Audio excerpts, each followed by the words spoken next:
আবৃত্তি করছি পাখির মতো। লিখেছেন কবি আল মাহমুদ।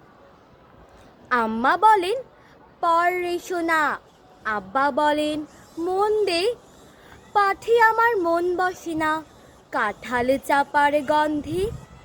আমার কেবল ইচ্ছে জাগে নদীর ধারে থাকতে, বকুল ঢালে লুকিয়ে থেকে পাখির মতো ডাকতে। সবাই যখন ঘুমিয়ে পড়ে কর্ণফুলীর কোলটায়, দুধ ভরা ওই চাঁদের বাটি ফেরেশতারা উল্টায়।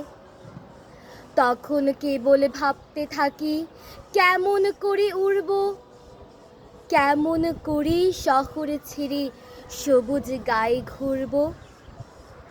তোমরা যখন শিখছ পড়া মানুষ হবার জন্য, আমি না হয় পাখি হব পাখির মতো বন্য।